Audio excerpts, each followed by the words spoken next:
किसी भी देश का संविधान देखिए उसकी सबसे मजबूत बुनियाद होता है। लेकिन एक सवाल है, जब समाज बदलता है, लोगों की ज़रूरतें बदलती हैं, तो क्या संविधान को पत्थर की लकीर बन जाना चाहिए या फिर उसे एक बहती नदी की तरह समय के साथ चलना चाहिए? आज हम इसी बारे में बात करेंगे कि भारत का संविधान, जो हमारे देश की आत्मा है, वो समय के साथ कैसे सांस लेता है, कैसे खुद को बदलता है। तो सवाल ये उठता है कि ये होता कैसे है। दुनिया के सबसे लंबे लिखे हुए संविधान में अगर कोई बदलाव करना हो तो वो कितना मुश्किल है या कितना आसान। और जब हमारे संविधान बनाने वालों ने ये प्रक्रिया सोची तो उन्होंने प्रेरणा के लिए कहाँ देखा। चलिए इस पूरी प्रक्रिया को परत दर परत समझते हैं। तो सबसे पहले ये जानना बड़ा दिलचस्प है कि ये आइडिया आखिर आया कहाँ से। जब हमारे संविधान निर्माता इस विशाल दस्तावेज को तैयार कर रहे थे तो जाहिर है उन्होंने दुनिया भर के संविधानों को स्टडी किया होगा। तो संशोधन की प्रक्रिया के लिए उन्होंने किस देश से सीखा? तो वो कौन सा देश था जिसके संविधान ने भारत को ये रास्ता दिखाया? इसका जवाब काफी इंटरेस्टिंग है, हो सकता है थोड़ा सरप्राइज भी करे। और जवाब है दक्षिण अफ्रीका। जी हाँ, हमारे संविधान में बदलाव करने की जो प्रक्रिया है वो दक्षिण अफ्रीका के मॉडल से प्रेरित है। लेकिन अब अगला सवाल कि दुनिया के इतने सारे देशों को छोड़कर आखिर दक्षिण अफ्रीका ही क्यों? क्योंकि देखिए, सिर्फ ये जान लेना कि कॉन्सेप्ट कहाँ से आया वो तो आधी ही बात हुई। असली कहानी तो इस क्यों में छिपी है। आखिर दक्षिण अफ्रीका के मॉडल में ऐसा क्या खास था जो हमारे फाउंडर्स को इतना पसंद आया? अच्छा, इसको समझने के लिए ना हमें पहले दो तरह के संविधान के डिजाइन को समझना पड़ेगा। दो एकदम ऑपोजिट आइडियाज हैं। तो सोचिए, एक तरफ है एक लचीला संविधान, बिल्कुल गीली मिट्टी जैसा, जिसे आप आसानी से कोई भी शेप दे सकते हैं, मतलब जैसे कोई आम कानून बनता है वैसे ही बदल सकते हैं। और दूसरी तरफ है एक कठोर संविधान, एक पत्थर की चट्टान की तरह, जिसे बदलने या तराशने के लिए बहुत ज्यादा मेहनत और खास औजारों की जरूरत पड़ती है। अब दक्षिण अफ्रीका का मॉडल क्या करता है? वो इन दोनों के बीच का रास्ता निकालता है, एक सुनहरा संतुलन। मतलब न तो वो इतना लचीला है कि कोई भी सरकार आए और अपनी मर्जी से उसे बदल दे, और न ही वो इतना कठोर है कि वक्त की जरूरत के हिसाब से उसे ढाला ही न जा सके। ये इन दोनों का एक बेहतरीन मिक्सचर था। और पता है, भारत के संविधान निर्माताओं को बिल्कुल इसी संतुलन की तलाश थी। एक ऐसा रास्ता जो संविधान को स्थिरता भी दे और उसे समय के साथ साथ विकसित होने की आज़ादी भी। तो ये एक बहुत सोचा समझा फैसला था, ताकि एक तरफ तो हमारा संविधान देश की जड़ों की तरह मजबूत बना रहे और दूसरी तरफ एक बढ़ते हुए पेड़ की तरह समय के साथ नई शाखाएं भी निकाल सके। इसीलिए भारतीय संविधान के लिए ये लाइन आंशिक रूप से कठोर और आंशिक रूप से लचीला एकदम परफेक्ट बैठती है। बस ये एक लाइन हमारे संविधान के पूरे कैरेक्टर को बयां कर देती है। तो चलिए, अब तक हमने जो भी समझा है उसका एक क्विक रिवीजन कर लेते हैं। ये कुछ की फैक्ट्स हैं जो एग्जाम्स के लिए भी बहुत ज़रूरी हैं और वैसे भी हमें हमेशा याद रखने चाहिए। तो याद रखिए, संविधान में संशोधन की शक्ति मिलती है आर्टिकल 368 से। ये संविधान के कौन से भाग में है? भाग 20। इसकी प्रेरणा हमने कहाँ से ली? दक्षिण अफ्रीका से। और इसी वजह से हमारे संविधान का नेचर कैसा है? मिश्रित, यानी लचीला और कठोर दोनों का एक अनूठा संगम। भारत का संविधान ये सिर्फ एक किताब नहीं है, ये एक नए देश की कहानी है। एक देश जो अपनी राह खुद बना रहा था। पर क्या आपको पता है कि अपने शुरुआती 20-22 सालों में ही इस संविधान को 30 बार बदलना पड़ा? जी हां, 30 बार। आज हम इन्हीं संशोधनों की कहानी में उतरेंगे और देखेंगे कि आजादी के बाद का भारत असल में कैसा था। तो पहला सवाल यही उठता है कि क्या कोई संविधान पत्थर की लकीर हो सकता है जिसे कभी बदला ही ना जा सके? खैर, भारत का तजुर्बा तो यही कहता है कि बिल्कुल नहीं। हमारा संविधान कोई म्यूजियम में रखी हुई चीज नहीं है।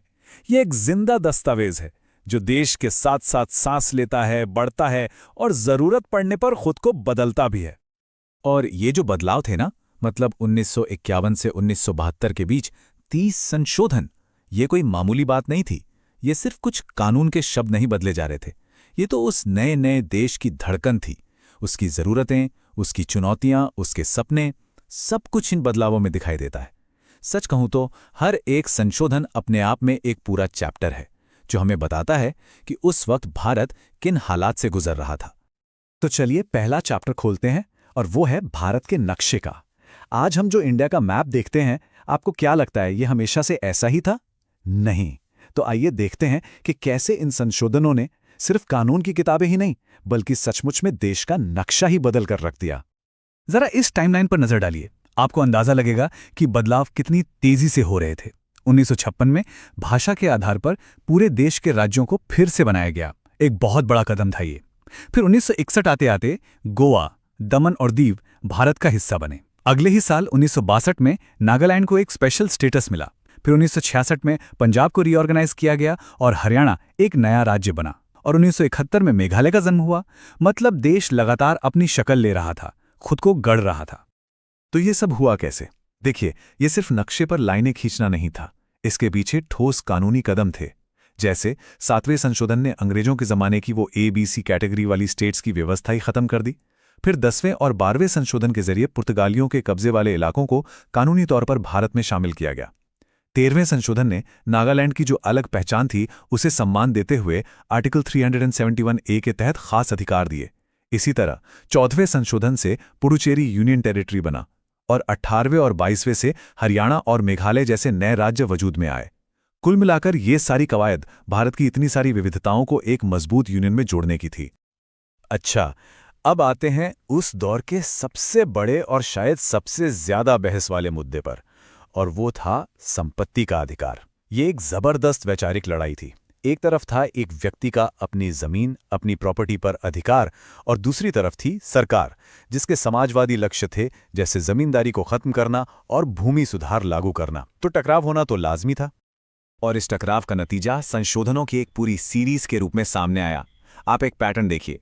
कहानी शुरू होती है पहले ही संशोधन से, 1951 में, जिसने भूमि सुधार कानूनों को बचाने के लिए संपत्ति के अधिकार पर कुछ पाबंदियां लगाईं। फिर 1955 में चौथे संशोधन ने इस अधिकार को और कमजोर कर दिया। 1964 में 17वें संशोधन ने सरकार के भूमि अधिग्रहण का दायरा और बढ़ा दिया।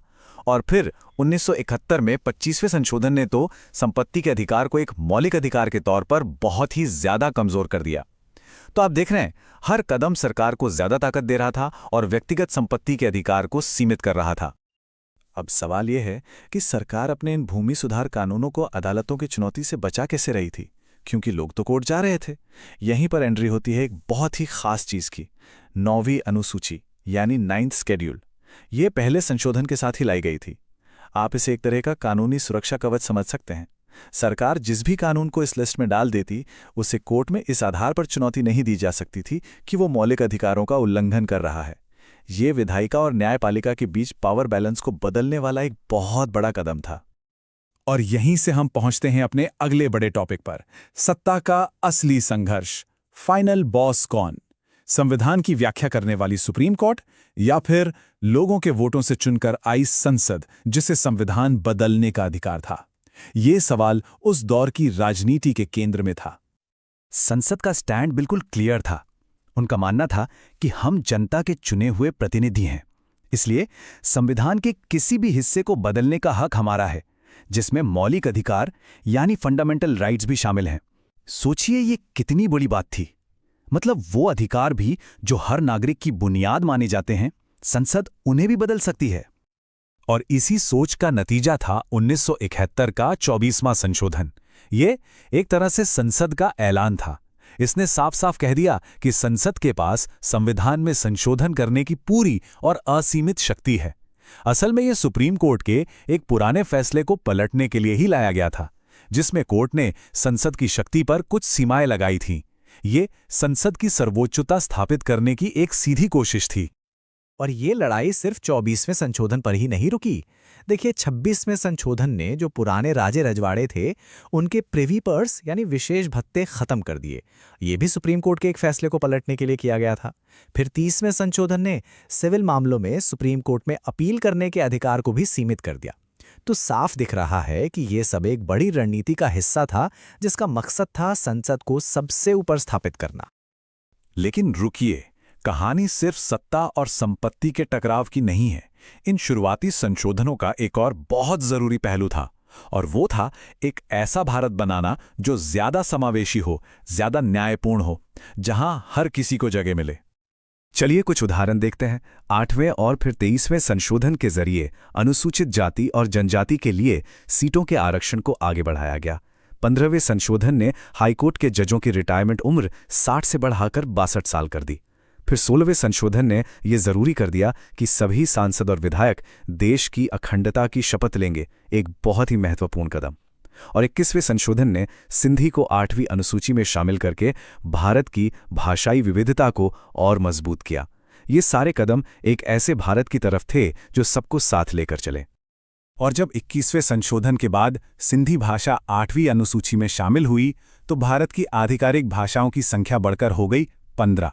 अब ये सिर्फ एक नंबर नहीं है, ये इस बात का प्रतीक है कि भारत अपनी अलग अलग भाषाओं और संस्कृतियों का कितना सम्मान करता है, उन्हें अपनाता है। 1973 से 2002 तक के सफर पर चलते हैं। देखते हैं कि हमारे संविधान में हुए बदलावों ने भारत की कहानी को कैसे एक नया मोड़ दिया। तो इस पूरी कहानी को समझने के लिए हमने इसे 4 हिस्सों में बांटा है। सबसे पहले बात करेंगे सत्ता, राजनीति और इमरजेंसी के दौर की। फिर देखेंगे कि आम नागरिक के अधिकार कैसे बढ़े। इसके बाद देश के नक्शे और शासन के ढांचे में क्या बदलाव आए, उस पर नजर डालेंगे। और आखिर में हम ये समझेंगे कि समाज को और ज्यादा समावेशी बनाने के लिए क्या कदम उठाए गए। तो चलिए शुरू करते हैं पहले खंड से, सत्ता, राजनीति और इमरजेंसी। ये वो दौर था जब भारत की सरकार के अलग अलग अंगों के बीच, मतलब संसद, सरकार और अदालत के बीच पावर को लेकर एक जबरदस्त टकराव चल रहा था। कह सकते हैं कि ये भारतीय लोकतंत्र के लिए एक अग्नि परीक्षा जैसा था। और इस पूरे ड्रामे के सेंटर में था 1976 का 42nd अमेंडमेंट। इमरजेंसी के दौरान आया ये अमेंडमेंट इतना बड़ा था कि इसे मिनी कॉन्स्टिट्यूशन या छोटा संविधान तक कहा जाने लगा। क्यों? क्योंकि इसने संविधान के इतने सारे हिस्सों को बदल दिया कि सत्ता का पलड़ा पूरी तरह से केंद्र सरकार की तरफ झुक गया। अब देखिए, बदलाव कितने बड़े थे। हमारे संविधान की प्रस्तावना में समाजवादी और धर्मनिरपेक्ष जैसे शब्द जोड़े गए। हम नागरिकों के लिए फंडामेंटल ड्यूटीज यानी मौलिक कर्तव्य लाए गए। और सबसे बड़ी बात, अदालतों की ताकत, खासकर जुडिशियल रिव्यू की ताकत, उसे कम कर दिया गया। मतलब इसने देश के पूरे ढांचे पर असर डाला। लेकिन कहानी में एक ट्विस्ट आना बाकी था। इमरजेंसी खत्म हुई, सरकार बदली और 1978 में आया 44वां संशोधन। ये एक तरह का करेक्शन था। इसने 42वें संशोधन के कई बड़े और विवादित बदलावों को पलट दिया। जैसे इमरजेंसी लगाने की शर्तों को सख्त कर दिया गया और अदालतों की छीनी हुई ताकतें उन्हें वापस दे दी गईं। सत्ता के इसी खेल में एक और बड़ा नियम आया 1985 में। इसे हम सब एंटी डिफेक्शन लॉ या दल बदल विरोधी कानून के नाम से जानते हैं। उस समय आयाराम गयाराम की राजनीति बहुत चलती थी। मतलब नेता सुबह एक पार्टी में होते थे और शाम तक दूसरी में। इसी चीज को रोकने और सरकारों को स्थिर बनाने के लिए ये कानून लाया गया था। चलिए अब सत्ता और राजनीति से हटकर बात करते हैं आम लोगों की, यानी नागरिकों की। ये दूसरा खंड उन बदलावों के बारे में है जिन्होंने सीधे सीधे हम सब की जिंदगी पर असर डाला और हमारे लोकतंत्र को और मजबूत बनाया। 44वें संशोधन ने एक और बहुत बड़ा काम किया। इसने संपत्ति के अधिकार यानी राइट टू प्रॉपर्टी को फंडामेंटल राइट्स की लिस्ट से हटा दिया। अब ये एक मौलिक अधिकार नहीं बल्कि सिर्फ एक कानूनी अधिकार रह गया। आसान भाषा में कहें तो इससे सरकार के लिए सड़क, बांध जैसे पब्लिक प्रोजेक्ट्स के लिए जमीन लेना थोड़ा आसान हो गया। फिर आया साल 1989 और एक ऐसा फैसला हुआ जिसने देश की सियासत को हमेशा के लिए बदल दिया। वोट डालने की उम्र 21 साल से घटाकर 18 साल कर दी गई। जरा सोचिए, एक ही झटके में करोड़ों नौजवान वोटर्स बन गए। ये एक बहुत बड़ा, एक क्रांतिकारी कदम था। और इस सेक्शन का सबसे बड़ा मील का पत्थर था 2002 का 86वां संशोधन। इसने शिक्षा के अधिकार को, राइट टू एजुकेशन को, एक फंडामेंटल राइट बना दिया। इसका मतलब था कि 6 से 14 साल के हर बच्चे को मुफ्त और जरूरी शिक्षा देना अब सरकार की जिम्मेदारी थी। ये आने वाली पीढ़ियों के लिए एक बहुत बड़ा तोहफा था। अच्छा, अब जरा देश के स्ट्रक्चर पर आते हैं। इस दौर में सिर्फ कानून ही नहीं बदले बल्कि भारत का नक्शा और सरकार चलाने का तरीका दोनों ही बदल गए। देखिए, भारत का नक्शा कैसे बदल रहा था। 1975 में सिक्किम भारत का 22वां राज्य बना। फिर 1980 के दशक के आखिर में मिजोरम, अरुणाचल प्रदेश और गोवा को भी पूरे राज्य का दर्जा मिल गया। मतलब हमारा भारतीय संघ बड़ा हो रहा था और नई नई जगहों की पहचान को मान्यता मिल रही थी। और फिर बात करते हैं दिल्ली की। 1991 में 69 संशोधन ने दिल्ली को एक खास दर्जा दिया। इसे नेशनल कैपिटल टेरिटरी यानी एनसीटी बनाया गया। और सबसे जरूरी बात, दिल्ली को अपनी विधानसभा और अपना मुख्यमंत्री मिला।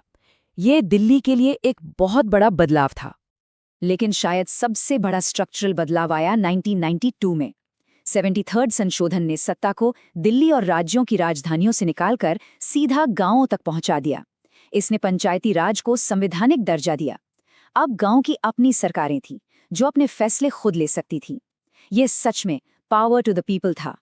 और जो काम गांवों के लिए 73वें संशोधन ने किया, वही काम शहरों के लिए 74वें संशोधन ने किया।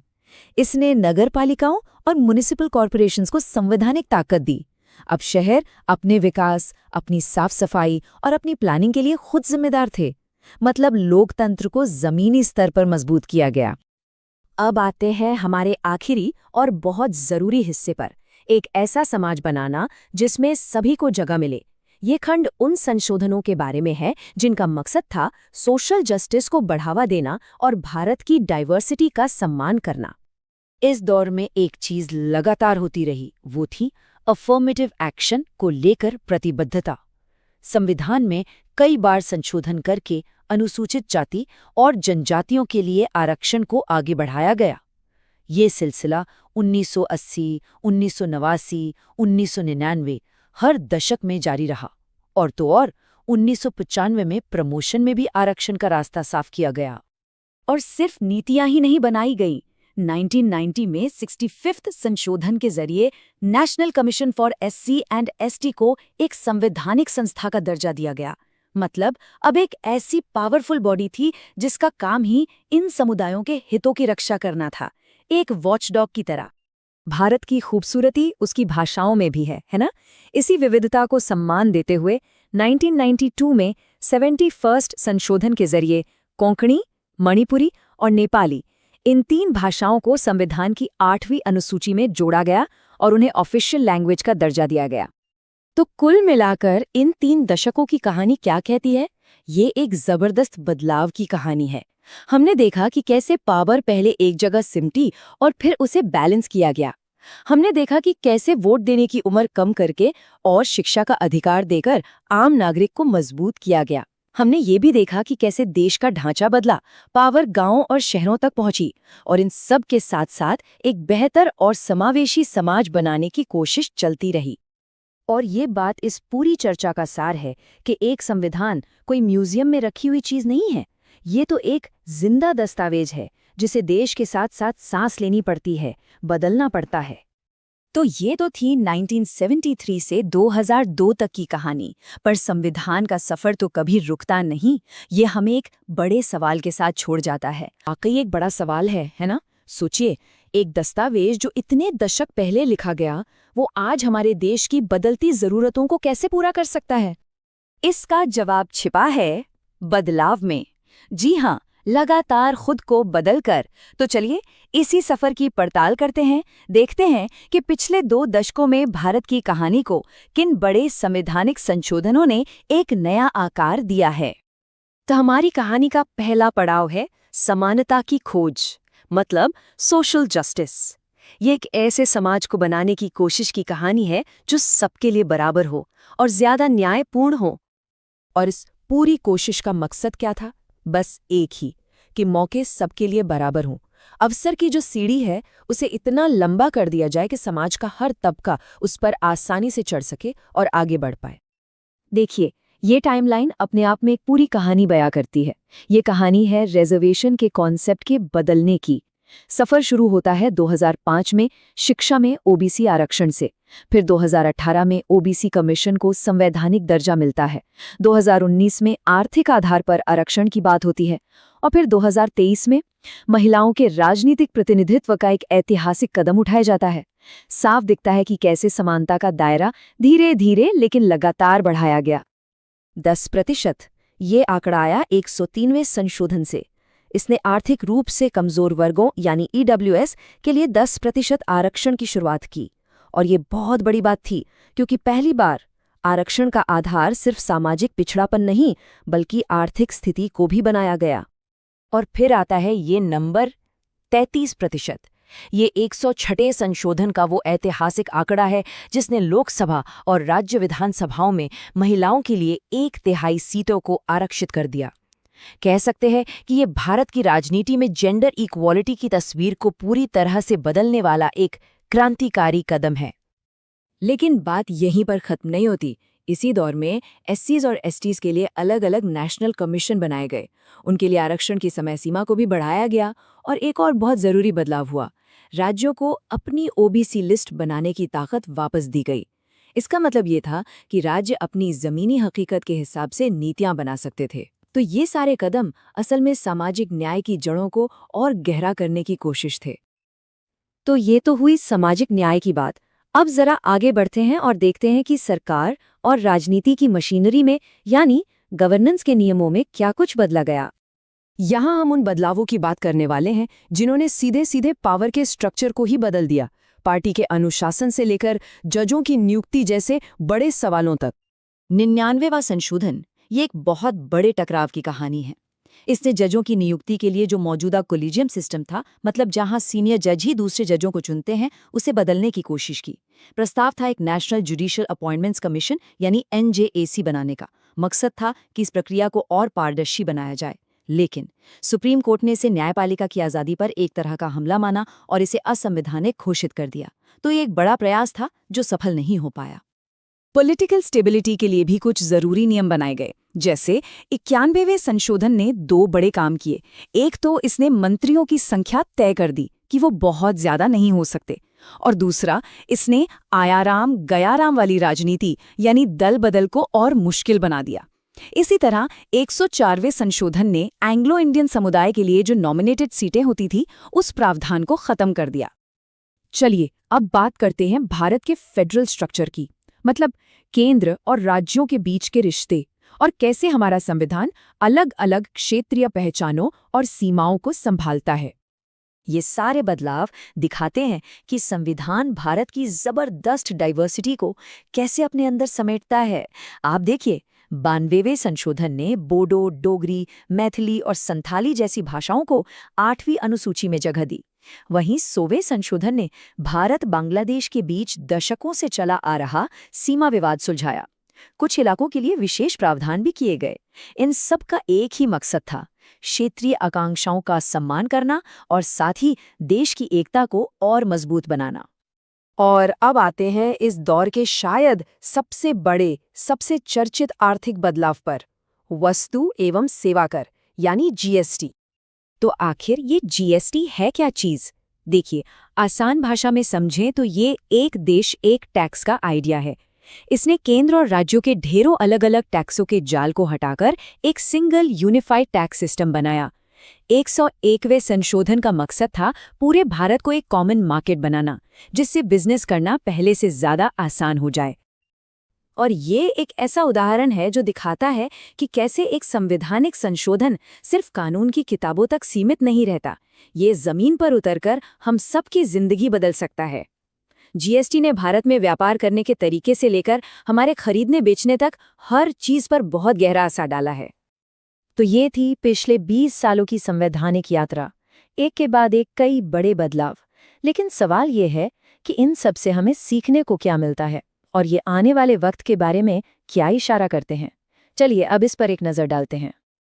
अच्छा, कुछ चीज़ें हैं जो हमेशा याद रखनी चाहिए, जैसे आर्टिकल 368 जो संविधान को बदलने की शक्ति देता है, या फिर 42nd अमेंडमेंट जिसे मिनी कॉन्स्टिट्यूशन भी कहा जाता है। और हाल के दौर की बात करें तो 101 अमेंडमेंट यानी GST और 106th अमेंडमेंट यानी महिला आरक्षण, ये कुछ ऐसे मील के पत्थर हैं जिन्हें भूलना नहीं चाहिए। डॉक्टर BR अम्बेडकर ने कहा था, संविधान केवल वकीलों का दस्तावेज नहीं है, यह जीवन का एक माध्यम है और इसकी आत्मा हमेशा युग की आत्मा होती है। क्या खूब कहा है, ये बात बिल्कुल सटीक बैठती है।